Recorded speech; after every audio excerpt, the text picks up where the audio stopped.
Bienvenue dans ce petit tutoriel XML par la pratique. Le tutoriel est réalisé par l'équipe de 4 personnes: Ozlmat Issam, Sliwi Mariam, Salah Bouchra et Tawfiq Mohamed. Avec vous, Tawfiq Mohamed. Alors, on commence. Alors, pour débuter, c'est quoi XML? XML, c'est un langage basé sur les balises, un peu comme HTML, qui est un langage de balisage utilisé pour décrire les pages web. Alors, si vous utilisez les balises en format HTML, comme les images, les paragraphes, etc., XML va être très familier. L'une des grandes choses au sujet de XML est le premier mot dans son nom, l'extensible.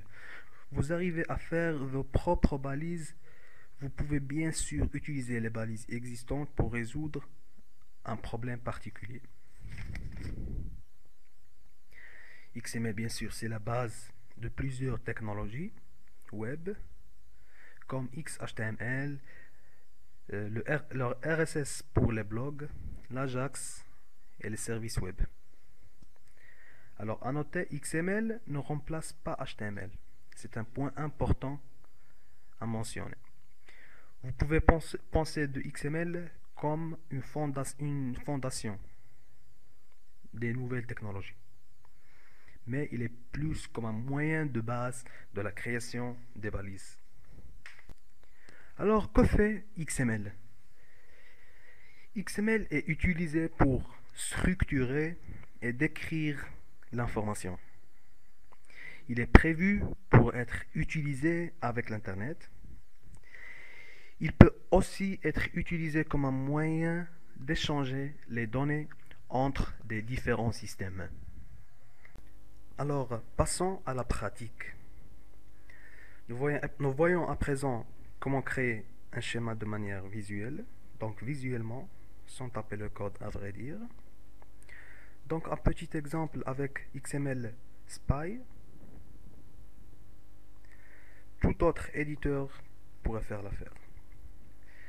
Donc je vais aller sur l'éditeur Spy. Alors j'ai le même fichier XML qu'on est en train d'utiliser pour cette partie concernant les schémas. Comme vous voyez, c'est journal avec ici l'attribut code qui a comme valeur AB.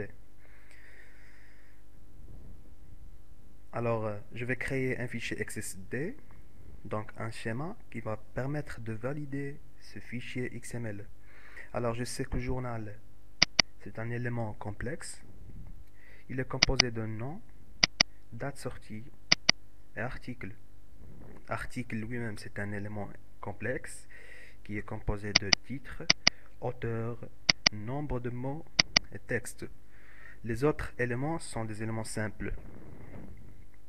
Alors je vais créer un nouveau fichier. Donc je fais nouveau. C'est un schéma, comme c'est déjà vu. Donc W3C. Alors W3C XML schéma. Alors je valide.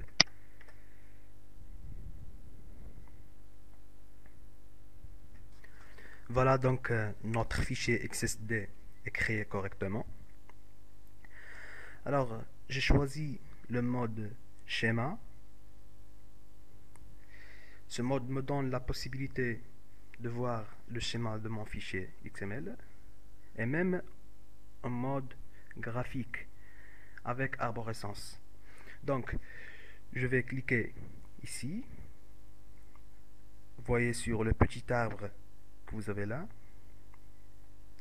Ça vous permet de voir la hiérarchie des éléments. Donc je fais comme ceci. Voilà. On me dit enter name of root element. Le root element dans notre cas, c'est journal. C'est l'élément racine dans notre fichier. On a donné à notre élément racine un attribut code, comme vous le voyez, et une séquence complète avec nom, date sortie, article. Donc, créons d'abord l'attribut. Alors ici, je fais journal. Journal. Alors, on crée maintenant l'attribut. Donc, je fais un clic droit, Add Child, je choisis Attribute. Là, notre attribut c'est code. Je fais code. Alors, on va s'occuper des types. Plus tard. Voilà. Ensuite, je crée la séquence. Donc, voilà. Je me remis sur journal. Je fais un clic droit, Add Child et séquence. Alors voilà, c'est un complexe type qui se vient de créer. Je me positionne dessus, je clique, Add Child, et puis Element. Alors, ça sera non. Voilà, et après, je me remets toujours en même endroit. Add Child, Element. Alors, le deuxième élément, c'était date sortie. Voilà. Je me remets toujours et j'ajoute le troisième élément. Alors, le troisième élément, c'est article. Donc voilà, je viens de créer la première arborescence avec son attribut et ses éléments. Le nom, la date de sortie et l'article. Voilà, donc maintenant, je vais sur article, la même démarche. Alors, on voit que article, c'est un élément complexe. Il se compose de titre, auteur, nombre de mots et texte. Alors, je me positionne sur article, add child et sequence. Alors, dans sequence, je fais add child et element. Alors, on a dit le premier élément de article, c'est le titre. Alors, je reviens ici, je mets titre. Je me repositionne sur l'élément, la séquence, add child element.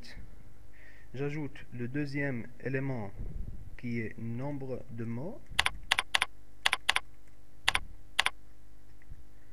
La même démarche. Et j'ajoute le troisième et le dernier élément qui est l'auteur.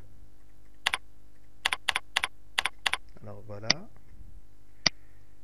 Je vais me faire. Alors ici on a titre, auteur, nombre de mots et texte. Alors je viens d'ajouter titre, nombre de mots, auteur. Je me repositionne sur la séquence et j'ajoute texte. Voilà. Donc voilà, je viens de créer l'arborescence vraiment complète de mon fichier XML. Alors, maintenant, je vais m'occuper des types. Donc l'attribut code ici, son type est string. Donc le type c'est string. Je mets string. Voilà. Et puis le nom, ici le nom, son type est également string. Alors je mets ici string. Donc type simple. La date, date sortie. Son type c'est date. Alors où est les dates? Voilà. Alors article. Bon, article, ces occurrences on va de 0 à plusieurs articles. Donc 0. Alors ici 0. Et max occurs, c'est unbound. Alors ici, comme vous voyez, c'est 0 à plus infini. Titre, c'est aussi un string. L'auteur, c'est également un élément string. Alors voilà, je mets string. Avec min occurrence, alors min occurrence c'est 0 et max occurrence c'est unbound.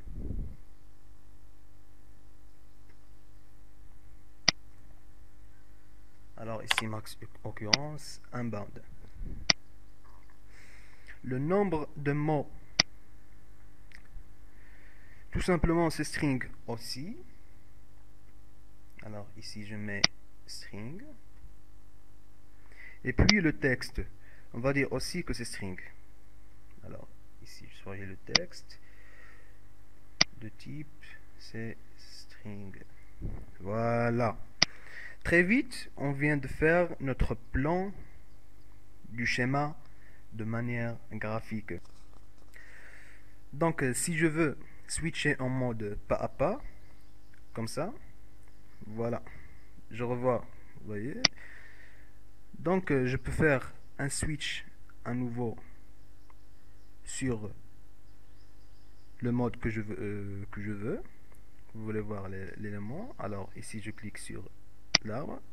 L'arborescence, c'est beaucoup plus simple, c'est beaucoup plus intéressant. Alors ici vous avez le mode grid qui vous permet de... Alors voilà ici le schéma. Alors voilà, tous les éléments doivent être ouverts. Donc je peux maintenant l'enregistrer sous le nom, allez, mon journal. Alors, je fais ici mon journal.xsd.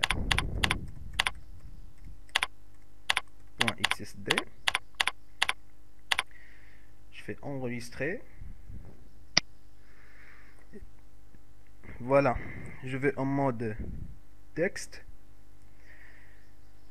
Alors il est bien formé. Alors je vois qu'il a pondu tout un code. Et on reconnaît ici le mode par Papyrus.